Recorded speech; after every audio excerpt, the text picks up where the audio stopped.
৮ মাসের উঁচু পেটটা নিয়ে ধীরে ধীরে রান্নাঘর থেকে বেরিয়ে এলো পিহু। ড্রয়িং রুমের সামনে এসে দেখল শাশুড়ি বই পড়ছে। পিহু বলল, মা, আপনাকে চা দেব? কিছু খাবেন আপনি? আনোয়ারা বেগম বই থেকে মুখ তুলে পিহুর দিকে তাকালেন। পিহুকে এই অবস্থায় দাঁড়িয়ে থাকতে দেখে শাসনের সুরে বললেন, তোকে কতবার বলেছি এভাবে চলাফেরা না করতে। কথা শুনিস না কেন? রুমে যা। ফের এদিকে দেখলে খুব মার দেব। কিছু লাগলে আমি নিজেই নিয়ে খাবো। পিহু মুচকি হাসল। ধীরে ধীরে হেঁটে প্রস্থান করার আগেই আনোয়ারা বেগম বললেন, তোর হাতের বাটিতে কি? উনার জন্য একটা ফেস প্যাক বানিয়েছি। পিহু অনেকটা লজ্জা পেল। আনোয়ারা বেগম মিটমিটিয়ে হাসলেন। পিহু মাথা চুলকে রুমের দিকে হাঁটা ধরল। পিহুর খুব ভালো লাগে আনোয়ারা বেগমের শাসনের সুরে বলা প্রতিটা কথা। তাই তো মাঝে মাঝে ইচ্ছে করেই ভুল করে। খুব ভালোবাসা এবং শ্রদ্ধা কাজ করে এই মানুষটার প্রতি। বিয়ের প্রথম দিন থেকেই তাকে সব সময় পাশে থেকে সাপোর্ট করেছে। অন্য আর ৫-১০টা শাশুড়ির মতো গৃহের রাজনীতিতে যোগ দেয়নি। রুমে এসে দেখল ইমন উপুড় হয়ে শুয়ে আছে। পিহু রেগে গেল। এই লোকটা একটুও শোধরাবে না। কত বলেছি এভাবে উপুড় হয়ে না শোয়ার জন্য, কিন্তু কে শোনে কার কথা। পিহু ইমনের পাশে বসে তাকে ঠেলে সোজা করল। এতেই হাঁপিয়ে গেছে বেচারে। ৮ মাসের পেটটা নিয়ে চলতে অনেকটাই বেগ পেতে হচ্ছে। ইমনের মুখে ফেস প্যাক লাগিয়ে দিয়ে চুপচাপ বসে রইল আর দোয়া করছে যাতে এখনই ঘুম থেকে না উঠে যায় ইমন। ফেস প্যাক শুকিয়ে যাওয়ার পর পিহু ইমনের দিকে তাকিয়ে ফিক করে হেসে দিল। এখন ইমনকে দেখতে বন মানুষের মতো লাগছে। পিহুর হাসির শব্দে ইমন চোখ পিটপিট করে তাকালো। পিহুর হাসিটা দেখে নিজেও হাসল। পরক্ষণেই হাসি থামিয়ে বলল, এই পিহুরানি, হাসছো কেন?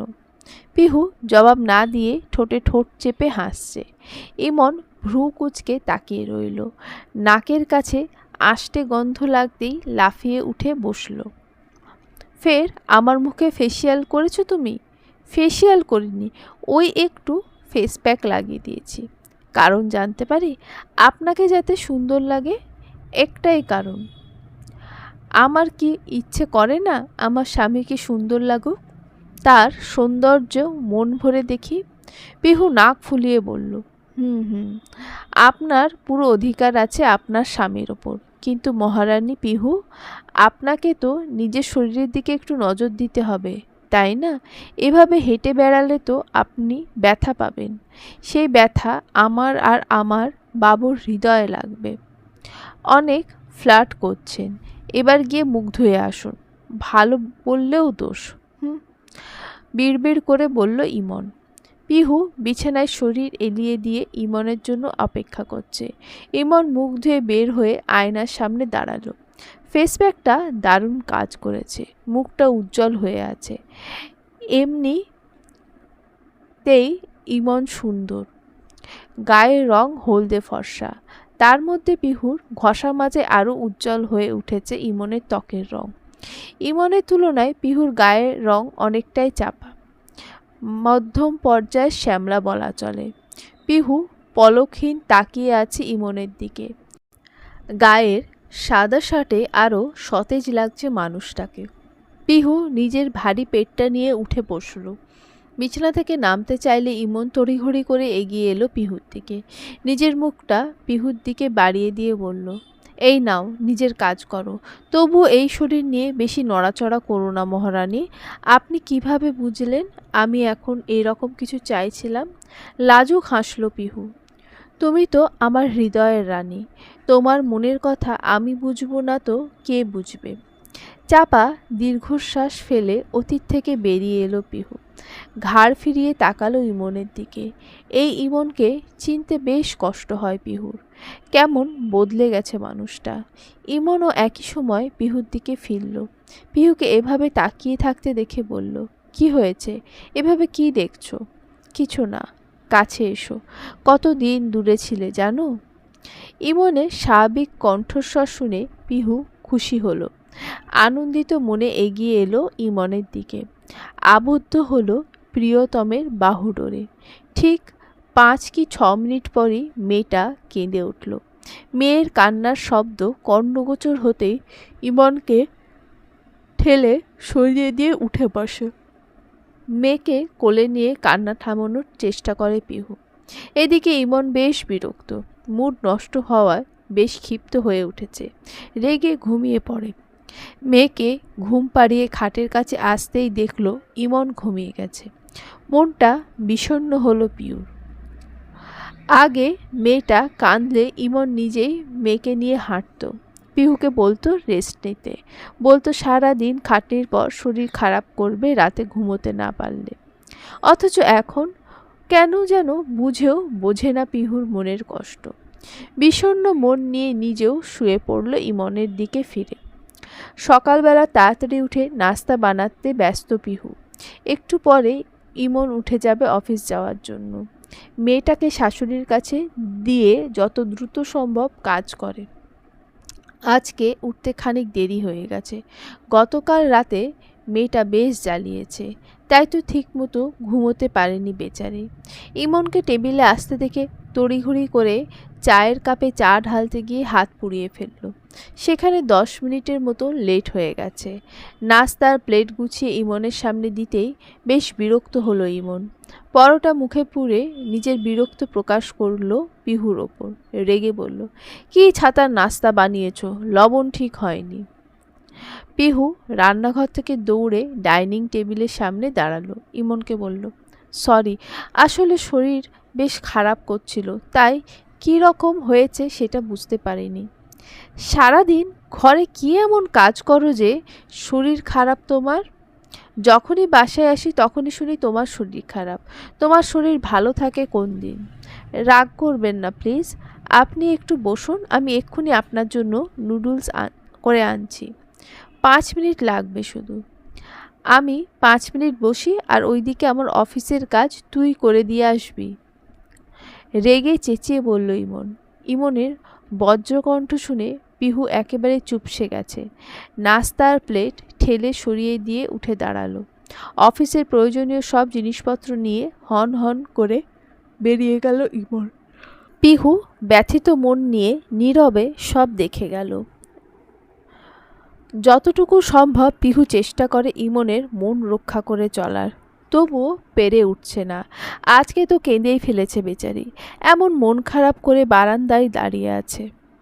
ইমন আজ ঘুরতে যেতে চেয়েছিল। পিহু নিজেও খুব খুশি ছিল।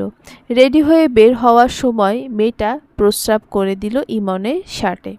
ইমন রেগে বলল, মেয়েটাকে ডায়পার পরালি না কেন? দেখ তো, প্রস্রাব করিয়ে ভিজিয়ে দিয়েছে। বিরক্ত হয়ে বলল ইমন। ইস, একদম ভুলে গেছিলাম, ইপসি তো এখন অল্প স্বল্প খাবার খেতে পারে। ওর প্রস্রাব নাপাক, আপনার তো গোসল করা লাগবে। আমি সব রেডি করে দিচ্ছি, আপনি তাড়াতাড়ি গোসল সেরে আসুন। তুই আসলেই কোনো কাজের না, অশান্তি ছাড়া আর কিছুই দিতে পারিস না তুই আমাকে। রেগে গিয়ে বললেই ফেলল ইমন। পিহু একবারে থমকে গেল, শুধু চেয়ে দেখছিল ইমনের চলে যাওয়া। ইমন যাওয়ার পরই নিজের মনকে বেশ বকেছে। কেন সে ভুলে গেল এই বিষয়টা? সব ঠিকঠাকই ছিল, শুধু নিজের বেখেয়ালিপনার কারণেই মানুষটা রেগে বেরিয়ে গেছে। নিজেকে বকেও শান্তি পায়নি পিহু, মনটা একদম ভেঙে গেছে। বারান্দায় দাঁড়িয়ে কেঁদে ফেলেছে। সে কি একটুও সুখ দিতে পারেনি ইমনকে? কিভাবে এটা বলল ইমন? আজকাল পিহুকে নিজের আশেপাশে দেখলেই রাগ উঠে যায় ইমনের, সাথে বেশ বিরক্ত বোধও হয়। নিজেকে খুব অসুখী লাগে। কত ফ্যান্টাসি ছিল বিয়ের আগে, বউকে নিয়ে এটা করব ওটা করব, বউ শাড়ি পরবে, মাথায় বেলি ফুলের মালা গুজে দুজনে একসাথে রিকশায় ঘুরব। অথচ পিহু এসবের যেন ধারই ধরে না। বাইরে বের হলেই বস্তার মতো বোরখা একটা পরে বের হবে। ইমনের ভালো লাগা সব এক নিমেষে শেষ হয়ে যায় যেন। সব তিক্ত লাগে এখন, বিশেষ করে পিহুকে আরও বেশি তিক্ত লাগে। গত ফ্রাইডে দেখেছে তাদের অফিসের এক কলিগকে। কতটা হ্যাপি তারা। ফেসবুকে কত সুন্দর ছবি আপলোড করে। তার ওয়াইফ তাকে কত সুন্দর গিফট দেয়। অথচ পিহু একটা বিরক্তিকর নিঃশ্বাস ফেলল ইমন। তাছাড়া এখন ইমনের মনে হয় পিহুকে তার পাশে একদমই মানায় না। এই তো সেই দিন অফিসে শেষে সবাই মিলে রেস্টুরেন্টে খেতে গিয়েছিল। ইমনও ছিল সেখানে। খাওয়া দাওয়া শেষের দিকে এক পর্যায়ে ইমনের সাথে কাজ করে লিজা নামের এক মেয়ে কলিগ প্রপোজ করে ইমনকে। বেশ অবাক হয়েছিল সেদিন ইমন, তবে কিছুই বলেনি। ইমনের সাথে অনেকেই বলেছে লিজাকে ইমনের পাশে বেশ মানায়। হাই সোসাইটির মেয়ে, দেখতে বেশ। হাই সোসাইটির ভাষায় বলতে গেলে দেখতে হট, কথাবার্তাও মার্জিত। ইমন সেই দিনই পিহুকে লিজার সাথে কম্পেয়ার করা শুরু করেছে। তারপর থেকে পিহুকে সহ্য হয় না, নিজেকে অসুখী মনে হয়। তাছাড়া পিহুর গায়ের রং বেশ চাপা। মেয়েটা হওয়ার পর স্বাস্থ্য বেড়ে গেছে অনেকটাই, দেখতে বেশ বেমানান লাগে। অথচ অন্যদিকে ইমনকে দেখলে বোঝাই যায় না সে বিবাহিত এবং একটি বাচ্চা আছে। তার সাথে মেল কলিগরা তো সেদিন বলেই দিয়েছিল ইমনের সাথে লিজাকেই মানায়, দুজনে একই স্ট্যান্ডার্ডে আছে। ইমন সেদিন বেশ ভেবেছে এটা নিয়ে, যদিও কোনো সমাধানে পৌঁছাতে পারেনি। অফিসে মেয়ে কলিগরা যখন ইমনের সাথে স্মার্টলি কথা বলে, তখন বাসায় এলে পিহুর কথাবার্তা একবারে আনস্মার্ট এবং গেঁয়ো লাগে। পিহুর ড্রেস আপ দেখলেও ইমনের মন বলে ওঠে, এমন গাইয়া মেয়েকে কিভাবে জীবনসঙ্গিনী করলি। এইসব হাজারো চিন্তা বাদ দিয়ে একটা দীর্ঘশ্বাস ফেলল ইমন। নিজেকে এখন কিছুতেই পিহুর সাথে মানিয়ে নিতে পারছে না। তাছাড়া মেয়েটা ওকে ঠিকমতো টাইম দিতেও পারে না। যখনই একান্ত একটু সময় কাটাতে চায় তখনই কোনো না কোনো কাজ এসে পড়বে, অথবা মেয়ে কেঁদে উঠবে, অথবা মায়ের সেবা কথা মনে পড়বে। এই তো গতকালের কথা। নিজের মনকে জোর করে ইমন পিহুর সাথে সময় কাটানোর জন্য কিছু সময় চেয়েছিল। অমনি মায়ের ডাক পড়েছে। মায়ের মাথায় যেন তেল দিয়ে দেয়। মায়ের মাথায় তেল দেওয়ার পর ইপসিকে খাওয়ালো, সন্ধ্যার নাস্তা বানালো। সবশেষে ইমনের জন্য আর সময় রইল না পিহুর কাছে। গতকাল বেশ রাগ হয়েছিল, সাথে বিরক্তির শেষ সীমায় পৌঁছেছিল ইমন। এবার ইমন একটা সিদ্ধান্ত নিয়ে নিল। আজ রাতেই মায়ের সাথে সে কথা বলবে ভেবেছে। আনোয়ারা বেগম সোফায় বসে বই পড়ছিলেন। এমন সময় দরজায় নক পড়ল। বই রেখে দরজার দিকে তাকিয়ে বললেন, ভেতরে এসো। আনোয়ারা বেগমের স্বামী 2 বছর আগেই মারা গেছেন। তারপর থেকে অবসর সময়ের সঙ্গী হয়েছে বই। ইপসি হওয়ার পর থেকে ইপসিকেও নিয়ে অনেক সময় পার করে দেন, অথবা পিহুর কাজে সাহায্য করেন। ইমনকে ভেতরে আসতে দেখে পা গুটিয়ে নিলেন আনোয়ারা বেগম। ইমনকে বসার জায়গা করে দিল। ইমন মায়ের কাছে বসল। ইমনের মাথায় হাত বুলিয়ে আনোয়ারা বেগম বললেন, কিছু বলবি বাবা? হ্যাঁ মা, তো বল। আসলে আমি একটা সিদ্ধান্ত নিয়েছি, সেটা তোমাকে জানাতে এলাম। কী সিদ্ধান্ত নিয়েছিস? আসলে মা, আমি বিয়ে করতে চাই। আনোয়ারা বেগম অবাক হলেন। অবাক হয়ে বললেন, হঠাৎ এই সিদ্ধান্ত? অনেক ভেবেই সিদ্ধান্ত নিয়েছি, আমি দ্বিতীয় বিয়ে করতে চাই। পিহুও থাকবে, সমস্যা নেই। আনোয়ারা বেগম গম্ভীর স্বরে বললেন, এক্স্যাক্ট কারণটা জানতে চাই, যেটার উপর ভিত্তি করে এমন সিদ্ধান্ত নিয়েছো তুমি। ইমন কিছুক্ষণ চুপ থেকে লম্বা শ্বাস টেনে বলতে শুরু করলো, মা, পিহু আমার স্ট্যান্ডার্ডের না, চলাফেরাও কেমন গাইয়া টাইপের। তাছাড়া সে আমাকে সময় দিতে পারে না। যখনই আমি একটু সময় চাই তখনই সে কাজে ব্যস্ত হয়ে পড়ে। রাতেও ঠিকমতো সময় দেয় না। হয় পিহু ক্লান্ত থাকে, আর নয়তো ইপসিকে নিয়ে পড়ে থাকে। আমি যেন ওর জীবনে ফেলনা ছাড়া আর কিছুই না। ওর এইসব অবহেলায় আমি তিক্ত হয়ে গেছি। আমার কত ফ্যান্টাসি ছিল, কিন্তু পিহু সেসবের কিছুই পূরণ করতে পারেনি। তাই আমি দ্বিতীয় বিয়ে করতে চাই। এখন তুমি পারমিশন দিলেই হবে। আমি নিজের পছন্দের কাউকে বিয়ে করতে চায়। আনোয়ারা বেগম কিছুক্ষণ চুপ করে রইলেন, তারপর ছেলের দিকে তাকিয়ে বললেন, ঠিক আছে, তোকে আমি পারমিশন দিলাম, তবে আমার একটা শর্ত আছে। কি শর্ত? আগামী 1 সপ্তাহের জন্য ছুটি নিবি অফিস থেকে। সারাদিন পিহু যেসব কাজ করে আগামী 1 সপ্তাহ তুমি সেসব কাজ করবে। অর্থাৎ ঘরের সব কাজ তোমাকে করতে হবে, বাজার থেকে শুরু করে রান্না বান্না, ঘর মোছা, কাপড় ধোয়া, এভরিথিং। এমনকি ইপসিকেও তুমি রাখবে। পিহুকে আমি আমার কাছে রাখবো। সব কাজ শেষ করে যদি তুমি এক্সট্রা টাইম বের করে নিতে পারো তাহলে তুমি দ্বিতীয় বিয়ে করতে পারো নির্দ্বিধায়। রাজি আছো? এটা কেমন শর্ত মা? এটাই আমার শর্ত। শর্ত মোতাবেক সব করলে দ্বিতীয় বিয়ের জন্য তোমাকে বাধা দেব না। এখন তুমি ভাবো তুমি কি করবে। ঠিক আছে, আমি শর্তে রাজি। যাও এখন। আর হ্যাঁ, তোমার দ্বিতীয় বিয়ের ব্যাপারে যেন পিহু কানে না যায়। ইমন বেরিয়ে এলো রুম থেকে। শর্তটা কঠিন মনে হয়নি তার কাছে। মনে হয়েছে এসব আর এমন কি কাজ, এক নিমেষেই করে নিতে পারবে। রুমে এসে ঝটফট করে অফিসে বসের কাছে ফোন দিয়ে ছুটি চেয়ে নিল আগামী 1 সপ্তাহের জন্য। রাতে সবার খাওয়া দাওয়া শেষ, সে পিহু ইপসিকে খাইয়ে দিল। সব কিছু গুছিয়ে ধুয়ে মুছে রুমে যাওয়ার আগে শাশুড়ি ডাক দিল। পিহু সেই দিকে এগিয়ে গেলে আনোয়ারা বেগম পিহুকে নিয়ে তাদের রুমে গেলেন। ইমন অফিসের কাজ করছিল।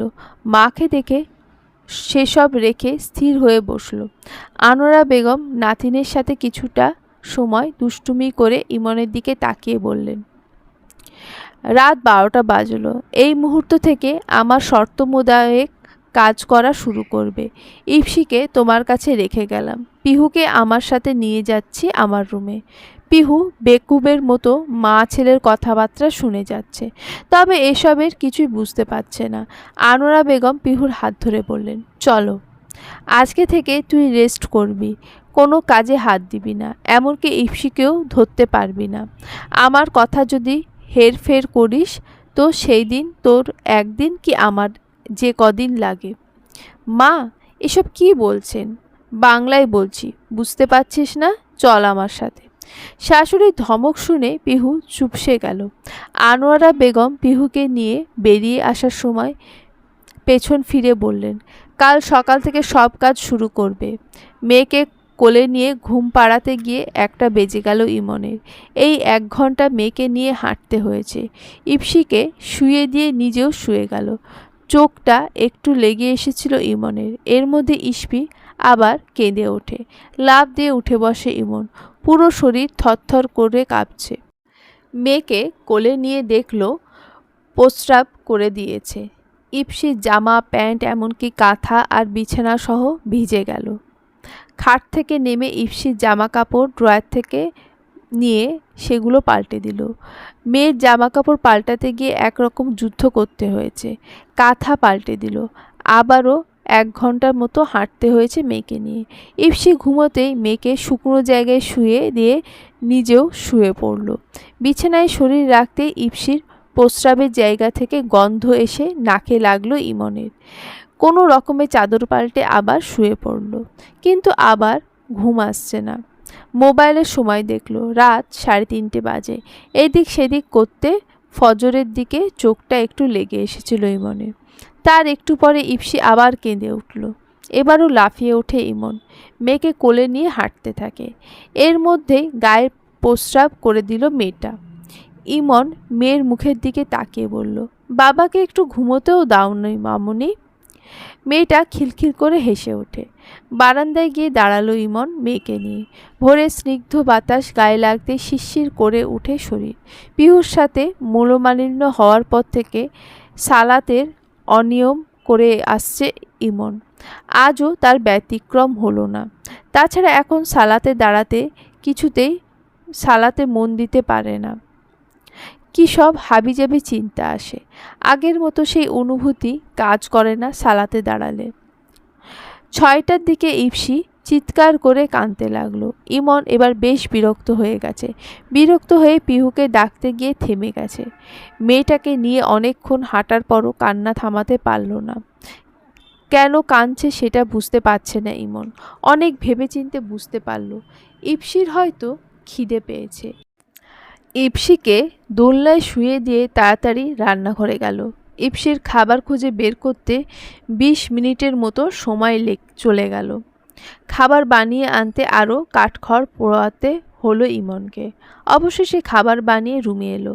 দোলনার দিকে চোখ যেতেই দেখলো ইপসি সেটা ধরে উঠে দাঁড়ানোর চেষ্টা করছে। খাবারগুলো ড্রয়ারের ওপর রেখে দৌড়ে মেয়ের কাছে গেল ইমন। তাড়াতাড়ি কোলে নিয়ে বুকে জড়িয়ে নিল। আরেকটি হলেই পড়ে যেত মেয়েটা। বুকটা ধড়ফড় করছে এখনও ইমনের হঠাৎ মনে পড়ল কয়দিন আগের ঘটনা। ইপসিকে দোলনায় রেখে পিহু রান্নাঘরে গিয়েছিল। বারবার বলে গেছে ইপসিকে যেন একটু দেখে। ইমন বেশ বিরক্ত হয়েছিল।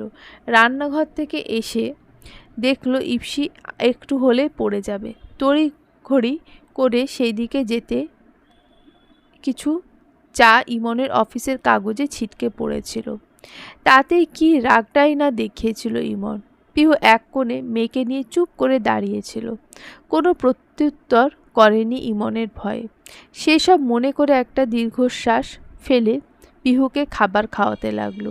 উফ, বাচ্চাদের খাবার সময় খাওয়ানো মানে একটা যুদ্ধ জয় করা। অনেক চেষ্টা করে অল্প খাবার খাওয়াতে পেরেছে ইমন। এই অল্প খাবার খাওয়াতে গিয়ে 7:30 বেজে গেছে। ঘড়ির দিকে তাকিয়ে চক্ষু কপালে উঠল ইমনের। কোথায় ভেবেছিল একটু ঘুমিয়ে নেবে, তা আর হলো না। মেয়েকে কোনো রকমে ঘুম পাড়িয়ে শার্ট গায়ে দিয়ে বের হলো বাজার করতে। বাজার করে এসে হাঁপিয়ে গেছে ইমন। এক গ্লাস পানির জন্য পিহুকে ডাকতে গিয়ে থেমে গেল। নিজের মনে মনে ঠিক করে নিল যেভাবে হোক এই শর্ত সে জিতবে। তার মাকে দেখিয়ে দেবে সেও পারে। জিদের বশে উঠে গিয়ে নিজে পানি নিজেই নিয়ে খেলো। ঘড়িতে 9টা বাজতে দেখে বেআক্কেল হলো ইমন। বিড়বিড় করে বলল, অদ্ভুত, সময় যেন দৌড়ে পালাচ্ছে। তড়িঘড়ি করে রান্নাঘরে গিয়ে নাস্তা বানাতে শুরু করলো। পরোটার জন্য আটা মাখতে গিয়ে পানি বেশি হয়ে গেল। কোনো রকমে আটাটা ঠিক করে রুটি বেলা শুরু করলো। রুটিগুলো একটাও গোল হলো না। এতে বেশ বিরক্ত হলো ইমন। বিড়বিড় করে বলল, পিহু কিভাবে গোল রুটি বানায়? আমার তো হচ্ছেই না। রুটি চুলায় দিতে ইস্পি কেঁদে উঠল। মেয়েকে কোলে নিয়ে রান্নাঘরে এসে দেখল রুটি পুড়ে গেছে। তাড়াতাড়ি করে নামাতে গিয়ে হাত পুড়িয়ে ফেলল ইমন। চুলাটা ঝট করে বন্ধ করে ফোঁস করে নিঃশ্বাস ফেলল। বেশ বিপাকে পড়ল এবার। মেয়েকে রাখবে নাকি রুটি গরম করবে সেটাই বুঝতে পারছে না।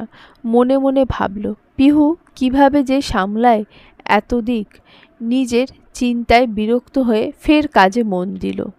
সকালের দিকে ঘুম থেকে উঠে অভ্যাসবশত রান্নাঘরের দিকে যাচ্ছিল পিহু। দরজার বাইরে পা রাখতে অমনি ধমক দিলেন আনোয়ারা বেগম। পিহু চমকে পেছনে ফিরে তাকাতে চোখ রাঙালেন তিনি। এরপর আর বের হতে দেয়নি রুম থেকে। এখন খাটে বসে অস্থির হয়ে আছে পিহু। ওদিকে মানুষটা কী করছে কে জানে। তাছাড়া ইপসিকে খাওয়ানোর সময় হয়ে গেছে। রাতে বাবা মেয়ে দুটো কী করেছে সেই চিন্তায় ঠিকমতো ঘুমোতে পারেনি বেচারি। মনটা বারবার ছটফট করছে একটু গিয়ে দেখে আসার জন্য, কিন্তু শাশুড়ির ভয়ে যেতে পারছে না। তিনি সোফায় বসে বই পড়ছিলেন। কঠিন স্বরে বলেছেন, বাইরে গেলে খবর আছে পিহু। পিহু এবার ইতস্তত করে বলল, মা। আনোয়ারা বেগম বই রেখে মাথা তুলে পিহুর দিকে তাকালো। পিহু ঘাবড়ে গেছে, তবুও সাহস সঞ্চয় করে বলল, হঠাৎ করে ওনার কি হয়েছে? আর আপনিই বা কেন ওনাকে দিয়ে কাজ করাচ্ছেন? আক্কেল লোপ পেয়েছে, সেটা ঠিক জায়গায় নিয়ে যাওয়ার জন্য এই পথ বেছে নিতে হয়েছে আমার। মানে? তোর এত মানে বুঝে লাভ নেই। রাতে তো ঘুমোসনি, এখন ঘুমিয়ে পড়। ও, নাস্তা করা তো বাকি আছে। নাস্তা করে তারপর ঘুমোবি। কথাগুলো বলতে বলতে তিনি উঠে দাঁড়ালেন। দরজার কাছে দাঁড়িয়ে হাঁক ছেড়ে বললেন, আজকে কি নাস্তা পাবো নাকি উপোস করতে হবে? পিহু বোকার মতো চেয়ে চেয়ে দেখছে শুধু, কোনো কিছুই বুঝে উঠতে পারছে না। ইমন ঘেমে নিয়ে নাস্তার প্লেট টেবিলে রেখে তার মাকে বলল, নাস্তা রেডি, তোমরা খেতে এসো। আনোয়ারা বেগম পিহুকে নিয়ে গিয়ে টেবিলে বসলেন। পিহু একবার ইমনের দিকে আর একবার আনোয়ারা বেগমের দিকে তাকাচ্ছে। আনোয়ারা বেগম পিহুর প্লেটে পরোটা তুলে দিয়ে নিজেও নিলেন। ইমন একপাশে কাচুমাচু হয়ে দাঁড়িয়ে আছে। তার মা একবার তাকে বসতেও বলছে না, তাই খারাপ লাগছে। ইমনের অবচেতন মনে নিজেকেই প্রশ্ন করল, পিহুকেও তো কখনো আমার পাশে বসতে বলি না, তখন কি ওর এই রকম খারাপ লাগে? এসব ভেবে ইমন পিহুর দিকে তাকালো। মুখটা মলিন হয়ে আছে মেয়েটার। মনের মধ্যে এক রাশ মায়া কাজ করলো ইমনের। পরক্ষণে আবার এসব ভাবনা চিন্তা ফেলে নিজের লক্ষ্যে ফোকাস করলো। আনোয়ারা বেগম পরোটা মুখে দিয়ে মুখ কুঁচকে ফেললেন। চোখ রাঙিয়ে তাকালেন ইমনের দিকে। ইমন খানিকটা ভড়কে গেল। আনোয়ারা বেগম চিবিয়ে চিবিয়ে বললেন, কি ছাতার নাস্তা বানিয়েছিস, লবণ হয়নি, এটাকে পরোটা বলে? তেলে ডুবিয়ে রেখেছিলি? আর পরোটা এরকম মানচিত্র হয়ে গেল কেমন করে? ভাজিতে ঝাল দিয়ে ভরিয়ে রেখেছিস, লবণে ছিটে ফোটাও নেই, মুখে বড় বড় কথা বলিস, কাজের বেলায় ফাঁপড়। ইমন একেবারেই বাকরুদ্ধ হয়ে গেল। এটা তার মায়ের কোন রূপ দেখছে সে? এতটা রুড ব্যবহার! খাবার যে খারাপ হয়েছে সেটা দেখলো, এটা কেন দেখলো না সে অনেক কষ্টে এসব বানিয়েছে? ইসমিকে সামলে নাস্তা বানাতে বেশ বেগ পেতে হয়েছে, এটা কেন বুঝতে চাইছে না? হঠাৎই ইমনের চোখে পানি চিকচিক করে উঠল। খুব খারাপ লাগছে তার মায়ের ব্যবহার। বলল, মা, ইপসিকে সামলে নাস্তা বানাতে হয়েছে, তাছাড়া ও একটু পর পর কেঁদে উঠছিল, কি থেকে কি করেছি বুঝতে পারিনি। একটা বাচ্চাও তোর দ্বারা সামলানো যায় না, সারাদিন তো শুয়ে বসেই কাটিয়ে দিস, এখন যত নখরা করছিস। ইমন এবার একেবারেই স্তব্ধ হয়ে গেল। এই রকম ব্যবহার সে একদমই আশা করেনি। ভেবেছিল তার মা বুঝবে রান্না খারাপ হওয়ার কারণ, কিন্তু তিনি তো বুঝতেই চাইছেন না।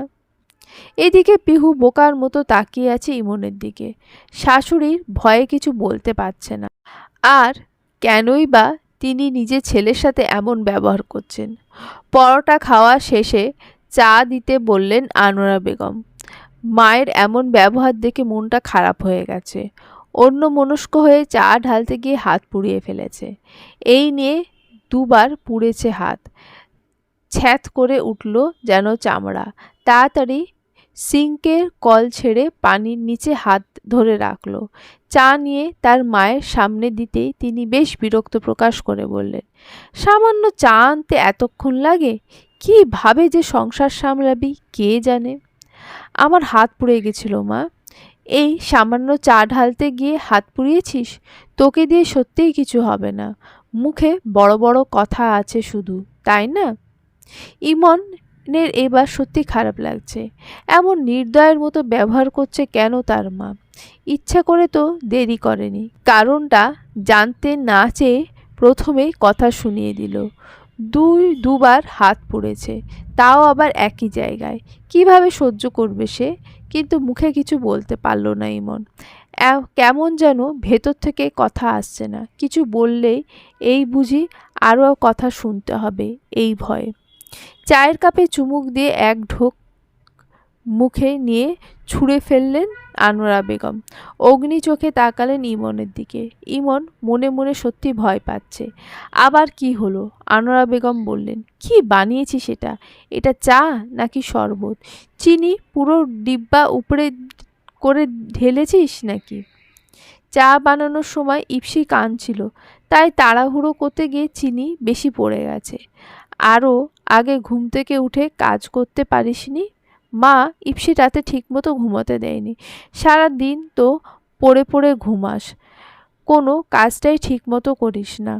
আনোয়ারা বেগম আরও কথা শুনিয়ে চলে গেলেন। ইমরানে কান্না পেয়ে গেল। চা কেন খারাপ হয়েছে সেটা তো জানিয়েছে, তবুও কেন এত রুড হলো তার মা? কোনো কেন একটু বুঝতে চাইছে না। ভীষণ খিদে পাওয়া ইমন তাড়াতাড়ি খেতে বসলো। খাবার মুখে দিয়ে বুঝলো আসলেই খাওয়া যোগ্য হয়নি, তবুও গিলে নিল। এছাড়া তো কোনো উপায় নেই। অল্প খাওয়ার পরে পেট জ্বলতে শুরু করলো। খালি পেটে ঝাল নাস্তা পড়ায় জ্বলে যাচ্ছে। ঢক ঢক করে পানি খেয়েও কমলো না জ্বালা, যেন আরও বেড়ে গেছে। রাগে দুঃখে ইমন চায়ের কাপে চুমুক দিতেই ঠোঁট পুড়িয়ে ফেলল। আর তার মধ্যে আবার ইপসি কেঁদে উঠল। রাগটা আরও বেড়ে গেল। নিজের রাগ দমন করে মেয়েকে কোলে নিয়ে দেখল ইপসি হাগু করে দিয়েছে। চোখ বন্ধ করে লম্বা নিঃশ্বাস নিল। এবার কোনো রকমে মেয়েকে পরিষ্কার করে নিল। এদিকে আবার দুপুর হয়ে আসছে, রান্না চড়াতে হবে তো। দুপুরের রান্নার জন্য সবজি কাটতে বসলো ইমন।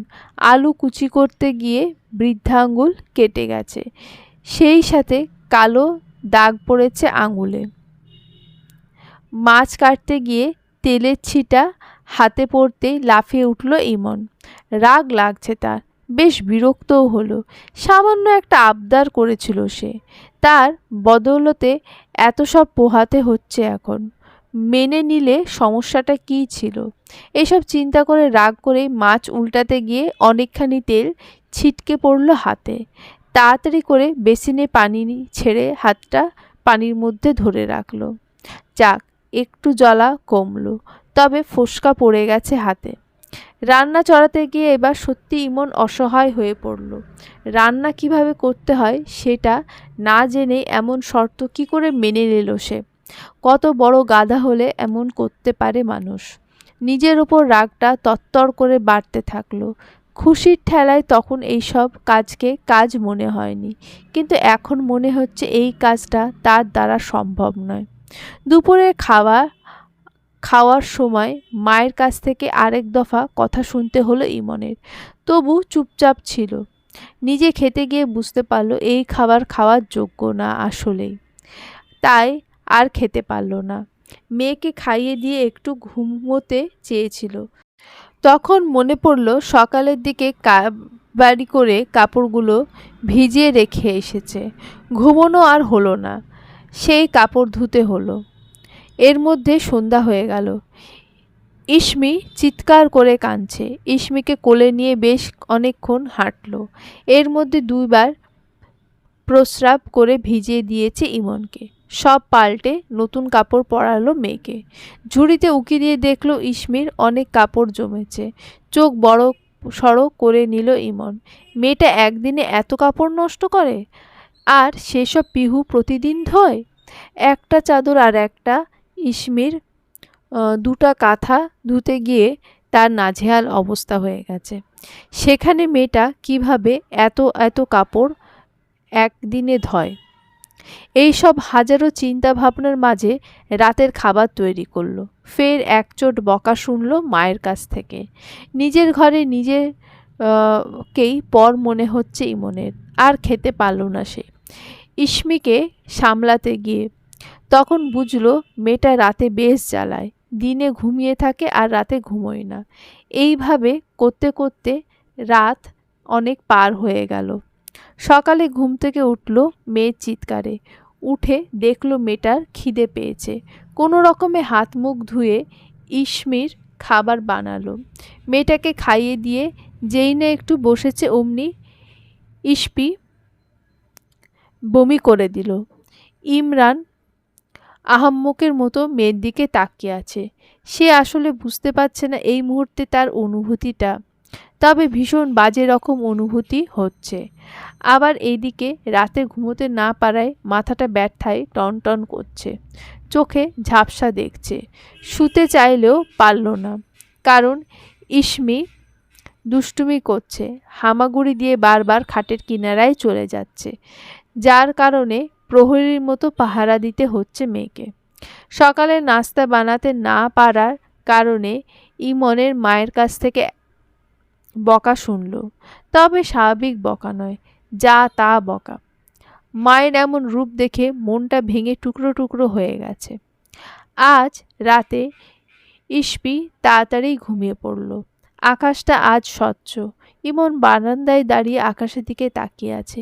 3 দিন পার হয়েছে তার শর্তের। গত 3 দিনের অভিজ্ঞতা থেকে সে অনেক কিছু উপলব্ধি করেছে। আকাশে জ্বলতে থাকা মিটমিটে তারাদের দিকে তাকিয়ে আছে আর ভাবছে অনেক কিছুই।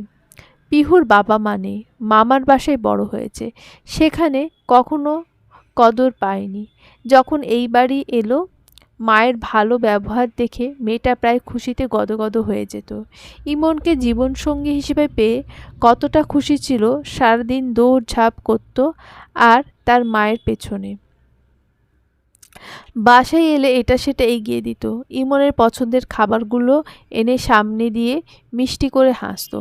আসলে এটা ছিল একটা বাহানা মাত্র, ইমনের একটু কাছাকাছি থাকার। কারণ যখনই পিহু ইমনের পছন্দের কিছু রান্না করেছে, তখনই সে অনেকখানি আদর করেছে পিহুকে।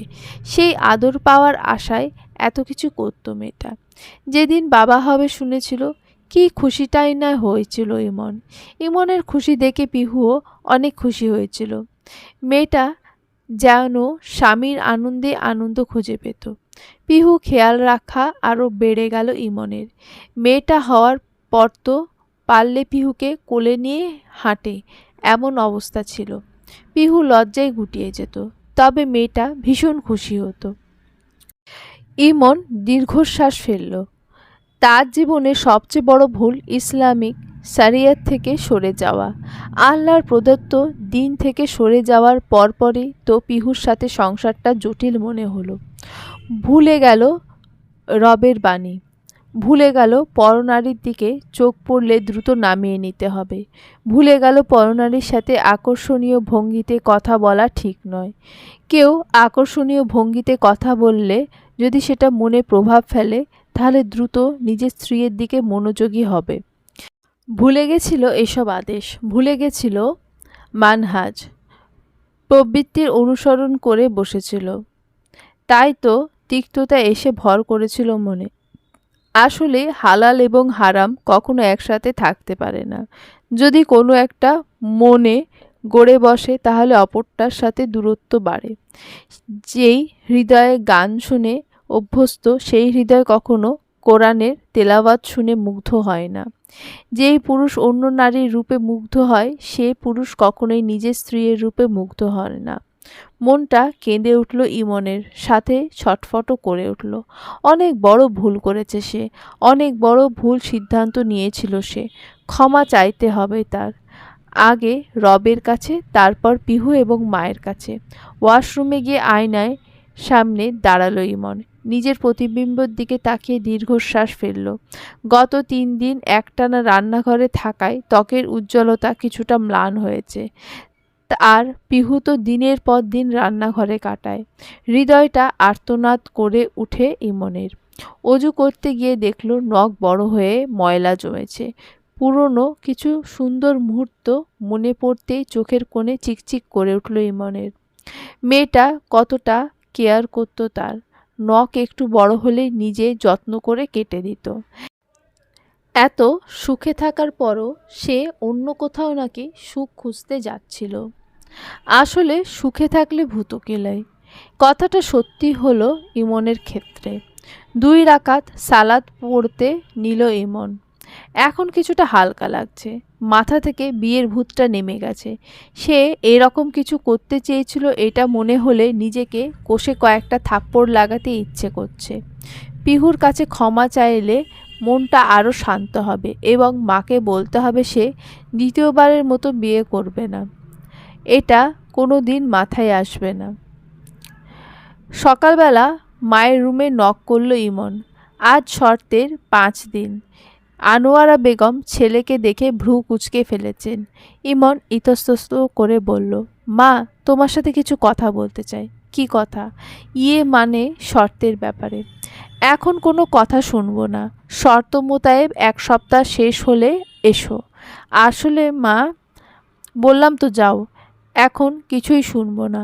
ইমন চুপচাপ প্রস্থান করল। আনোয়ারা বেগম সোফায় বসে মাথাটা পেছনে হেলিয়ে দিলেন। যাক, অবশেষে ছেলেটার সুবুদ্ধি হয়েছে। তিনি জানেন ইমন আজ কি বলতে এসেছে। ইচ্ছে করেই শোনেনি সেই সব। তিনি চান ইমন আরও উপলব্ধি করুক। নাস্তা টেবিলে আজও বকাগুলো শুনল মায়ের। আজ আর মন খারাপ হলো না ইমনের। শান্তভাবে মায়ের দিকে চেয়ে আছে। আজ মায়ের প্রতি ভীষণ শ্রদ্ধা এবং ভালোবাসা কাজ করছে। খুব গর্ব হচ্ছে, কারণ সে একজন আদর্শ মা পেয়েছে।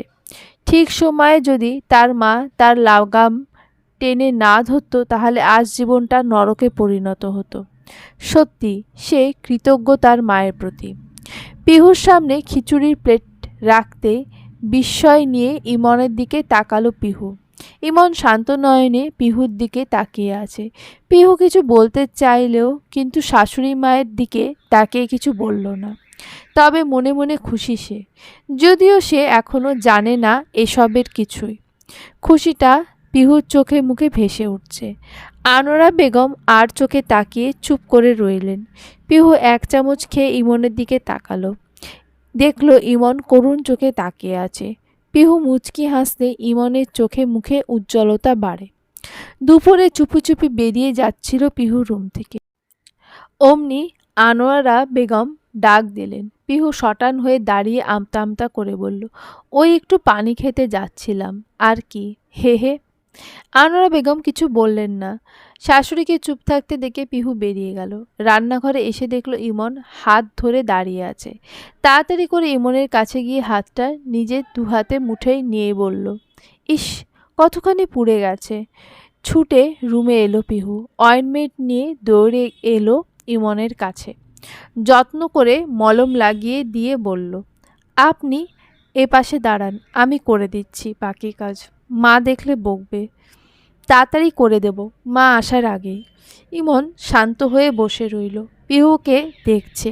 এই মেয়েটাকে এত কষ্ট দেওয়ার পরও এতটা ভালো ব্যবহার করে কিভাবে। পিহুর সাথে করা সেসব তিক্ত ব্যবহারগুলো মনে পড়তে ইমনের চোখ জ্বলে ওঠে। সে আজও অনুতপ্ত, ভীষণভাবে অনুতপ্ত। তার কথার জন্য, তার আচরণের জন্য, আর তার ওই সিদ্ধান্তের জন্য। রাত 2টো বাজে। পিহু আস্তে ধীরে উঠে পা টিপে টিপে রুম থেকে বেরিয়ে এলো। দরজা আস্তে করে চাপ দিয়ে একটা স্বস্তির নিঃশ্বাস নিল। যাক, মা টের পায়নি। পিহু চলে যেতেই আনোয়ারা বেগম পাশ ফিরলেন। তিনি সবটাই দেখেছেন। মৃদু হাসলেন তিনি। মেয়েটা তার ছেলেকে ভীষণ ভালোবাসে। গত কয়েকদিন পিহু ছটফটানি দেখেছেন তিনি। ঠিকমতো ঘুমোতে পারে না মেয়েটা। আনোয়ারা বেগম উঠে বসলেন। পিহুর সাথে করা ইমনের প্রতিটা ব্যবহার তিনি লক্ষ্য করেছেন আগে থেকে। শুধু চুপচাপ ছিলেন সুযোগের আশায়। কারণ তখন ইমনের মন এমনিতেই বিগড়েছিল। শাসন করলে আরও বিগড়ে যেত। তাই সুযোগ বুঝে কাজ করিয়েছে। তিনি ইচ্ছে করে ইমনকে পিহুর জায়গায় এনে দাঁড় করিয়েছেন, যাতে করে সে নিজেই উপলব্ধি করতে পারে পিহুর পরিশ্রম। ছেলের সাথে এমন রুট ব্যবহার করে নিজেও কষ্ট পেয়েছেন, কিন্তু কঠোর ছিলেন কারণ তিনি বুঝাতে চেয়েছেন ছেলেকে। তার এমন রুট ব্যবহারে পিহুর ভেতরটা কতটা জর্জরিত হয়। পাশাপাশি বরের কাছে অসংখ্য দোয়া করেছেন।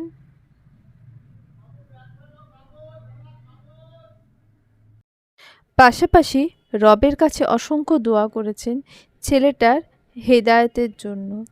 আনোয়ারা বেগম দীর্ঘশ্বাস ফেললেন। ইমনের বাবাও পিহুর মতো কেয়ারিং ছিল। সব সময় হাসি খুশি থাকতো মানুষটা। এত দুষ্টুমি আর দুষ্টু কথা বলতো, যেগুলো শুনলে হাসতে হাসতে পেটে ব্যথা হওয়ার উপক্রম। কিন্তু তিনি সবসময় বিরক্ত প্রকাশ করতেন স্বামীর প্রতি। কেন যেন মানুষটাকে পছন্দ হতো না, কিন্তু ওপাশে মানুষটা কখনোই বদলায়নি। নিঃস্বার্থভাবে ভালোবেসে গেছেন। যখন মানুষটার ভালোবাসা উপলব্ধি করতে পারল, অনুভূতিগুলো বুঝে উঠতে চাইল, তখনই মানুষটা ছেড়ে চলে গেছেন। আনোয়ারা বেগমের চোখ বন্ধ করতে এক ফোঁটা পানি গড়িয়ে পড়ল। আজ নিজেকে খুব একা একা লাগে। মানুষটাকে খুব করে চায় পাশে, অথচ আজ সে পাশে নেই। নিজেকে খুব অপরাধী লাগে। ঠিক একই ভুল করতে যাচ্ছিল ইমন। পিহুর ভালোবাসার মূল্যায়ন না করে অন্য কোথাও ভালোবাসার সুখ খুঁজতে যাচ্ছিল। এই পাশের মানুষটার অনুভূতির সাথে পরিচিত না হয়ে দূরে ঠেলে দিচ্ছিল। তাই তো আগেভাগেই তিনি ইমনের লাগাম টেনে ধরলেন, যাতে করে তার মতো করে আফসোস করতে না হয় ছেলেকে। ইমন নিজের ভুল বুঝতে পারলে সে তার বাবার মতোই হবে, এটা আনোয়ারা বেগম বিশ্বাস করেন। পিহু নিজেদের রুমের সামনে দাঁড়িয়ে দেখল ইমন মেয়েকে কোলে নিয়ে হাঁটছে। চোখে মুখে হাজারো ক্লান্তি বারবার নেতিয়ে আসছে, কিন্তু মেয়েটা কিছুতেই ঘুমোচ্ছে না। পিহু তাড়াতাড়ি রুমের ভেতরে গিয়ে ইপসিকে কোলে নিয়ে বলল, ইপসিকে আমি রাখছি, আপনি একটু ঘুমান। তুমি না ঘুমিয়ে এখানে কি করছো? আর এখানে এসেছো মা দেখেনি? মা ঘুমিয়েছিল, লুকিয়ে বেরিয়েছি। তুমি ঘুমোবে না? সারাদিনে অনেক ঘুমিয়েছি, এখন একটু জাগলে কিছু হবে না, আপনি ঘুমোন। ইমন চুপচাপ গিয়ে শুয়ে পড়ল। আধবোজা চোখে পিহুর দিকে তাকিয়ে আছে। অনেক দিন পর মেয়েটাকে কাছে পাওয়া, বুকে জড়িয়ে রেখেছে। মেয়েটাও কেমন শান্ত আর চুপ হয়ে গেছে। ইমনের খারাপ লাগলো দৃশ্যটা দেখে। নিজের ফ্যান্টাসি জগতে এতই ডুবেছিল যে মেয়েটাকে পর্যন্ত সময় দেয়নি। নিজের মেয়েকেও অবহেলা করেছে। ক্লান্ত থাকায় ইমনের চোখে তন্দ্রা নেমে এলো। সেই সাথে বেশ কিছু স্বপ্ন সাজাতে শুরু করলো তার পিহুরানী এবং মেয়েকে নিয়ে। ইমন ঘুমিয়ে যাওয়ার একটু পরে ইপসিও ঘুমিয়ে গেল। ইপসিকে ইমনের পাশে শুইয়ে দিতেই ইমন ঘুমের ঘোরে ইপসিকে কাছে টেনে নিল। পিহু বেশ অবাক হলো। গত 5 দিনে ইমনের অভ্যাস হয়ে গেছে ঘুমের ঘোরে ইপসিকে খোঁজে। ইমনের মাঝে আগে সব কিছু ফিরে এসেছে দেখে পিহু মৃদু হাসল। উঠে এসে ইমনের পাশে বসল। চুলে হাত বুলিয়ে দিতেই ইমন নড়ে চড়ে আবার ঘুমে তলিয়ে গেল। পিহু ইমনের দিকে এক নজরে তাকিয়ে আছে। এই কয়েকদিনে লোকটার ত্বক কেমন ফ্যাকাশে হয়ে গেছে। পিহু এটা মোটেও ভালো লাগলো না। ইমনের হাত নিজের হাতের মুঠোয় নিয়ে দেখল হাতের নখ বড় হয়েছে এবং ময়লা জমেছে। সে সাথে সাথে আঙুলের মাথার কালো দাগ, কাটা দাগ, পোড়া দাগ স্পষ্ট দেখল। পিহু কিছু একটা ভেবে উঠে রান্নাঘরে গেল চুপি চুপি। 10 মিনিট পর মুখে হাসি নিয়ে বেরিয়ে এলো। রুমে এসে ইমনের পাশে বসে একটু হাসলো, তারপর ব্রাশের সাহায্যে ফেস প্যাক লাগিয়ে দিল মুখে। ইমনের দিকে তাকিয়ে মিটিমিটি হাসতে লাগলো পিহু। ইমনের ঘুম অনেক ভারী, সহজে উঠবে না পিহু জানে, তাই এসব করছে। ড্রয়ার থেকে নেল কাটার নিয়ে হাতের নখ কেটে দিল। পায়ের কাছে বসে পায়ের নখ কেটে উঠে দাঁড়ালো। মুচকি হেসে রুমাল ভিজিয়ে এনে শুকিয়ে যাওয়া ফেস প্যাকটা মুছে নিল। ড্রেসিং টেবিলের ওপর থেকে সানস্ক্রিন, নাইট ক্রিম এবং ভেসলিন নিয়ে ইমনের পাশে বসলো। ইমনকে বেশ জ্বালিয়ে এসব কিনেছে পিহু। নিজের জন্য নয়, প্রিয় মানুষটার জন্য। প্রেগনেন্সির সময় রাতে পিহু তেমন ঘুম আসতো না, তাই বসে বসে ইমনের ত্বকের ঘষা মাজা করত। মাঝে মাঝে তো মেয়েও সাজিয়ে দিত। সকালে উঠে ইমন এইসব দেখে সে কি রাগ দেখাতো, নাক ফুলিয়ে রাখত। আর এইদিকে পিহু মিটিমিটি হাসত। শেষ পর্যন্ত ইমন আর না পেরে নিজেও হু হা করে হেসে দিত। সেই সব দিনের কথা ভেবে পিহু একটা দীর্ঘশ্বাস ফেলল। সব কাজ শেষে ইমনের দিকে তাকিয়ে দেখল এখন মানুষটাকে স্নিগ্ধ লাগছে। পিহু ঝুঁকে এলো ইমনের মুখের ওপর। সকালবেলা 8টার দিকে ইমনের ঘুম ভাঙল। সময় দেখে বেশ আঁতকে উঠল। এত সময় কিভাবে ঘুমোলো সে? তাছাড়া ইপসি তো প্রতিদিন 5টা অথবা 5:30টার দিকে কেঁদে ওঠে। আজ এত নীরবতা দেখে খানিকটা অবাক হলো। তড়িঘড়ি করে পাশে তাকিয়ে দেখলো ইপসি নেই। অনেক ঘাবড়ে গেছে ইমন। লাফ দিয়ে নামলো খাট থেকে। এই কয়েকদিন ইপসিকে নিজের কাছে রাখায় মায়া অনেক বেড়ে গেছে মেয়েটার প্রতি। ইপসিকে তো এখন চোখে হারায়। ইমন বিছানায় অপর পাশে মেঝেতে দেখল মেয়ে পড়ে গেছে কিনা। সেখানেও নেই। বুকটা কেঁপে উঠল। ভুলেই গেল বাড়িতে আরও দুজন মানুষ আছে। দোলনা চেক করে দেখল ইপসি দোলনায় ঘুমাচ্ছে। ইমন স্বস্তি পেল। কোলে নিয়ে বুকে জড়িয়ে পুরো মুখে চুমু দিল। হৃৎপিণ্ড এখন ধকধক করছে। সকালের নাস্তা এখনো বানানো হয়নি মনে হতেই ইপসিকে রেখে কোনো রকমে হাত মুখ ধুয়ে রুম থেকে বেরিয়ে গেল। রান্নাঘরে গিয়ে আরেক দফা অবাক হলো। সব রান্না করা আছে। ইমন বুঝে গেল এটা পিহুর কাজ। সে কষ্ট পাক এটা মোটেও সহ্য করতে পারে না পিহু। ইমন বেশ অনুতপ্ত হলো, সাথে বিষণ্ণ হলো মন। সে মেয়েটাকে কত কষ্ট দিয়েছে, যা তা ব্যবহার করেছে, দিনের পর দিন ইগনোর করেছে। অথচ মেয়েটা একটুও রাগ করেনি, না করেছে অভিমান। ইমন সিদ্ধান্ত নিল আজকেই সে তার পিহু রানীর কাছে ক্ষমা চাইবে। এখন স্নিগ্ধ বিকেল। চারপাশে পাখির কিচিরমিচির ডাক শোনা যাচ্ছে। মাঝে মাঝে মৃদু হাওয়া বইছে। ইমন মেয়েকে নিয়ে ছাদে এসে প্রকৃতি উপভোগ করছে। এই কয়েকদিনে সে আয়না দেখা তো দূরে থাক, খাওয়া দাওয়া করতে হয়েছে দৌড়ের ওপর। এত কাজ এই ছোট সংসারটায়, আর সে কিনা দিনরাত পিহুকে কথা শুনিয়েছে। সেসব ভেবে ফের মন খারাপ হলো। ছাদের দরজার দিকে ফিরল পিহু।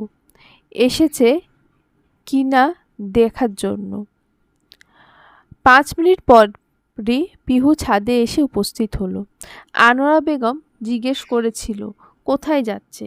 পিহু ইনিয়ে বিনিয়ে ছাদে আসার কথা বলল, যদিও তিনি জানেন সব। পিহু ইমনের পাশে দাঁড়িয়ে লম্বা নিঃশ্বাসে নিয়ে বলল, বাপ মেয়ে দুটো কি করছেন? প্রকৃতি দেখছি আর হাওয়া খাচ্ছি। তুমি খেতে চাইলে হাঁ করে থাকো। ইমন মুচকি হেসে বলল।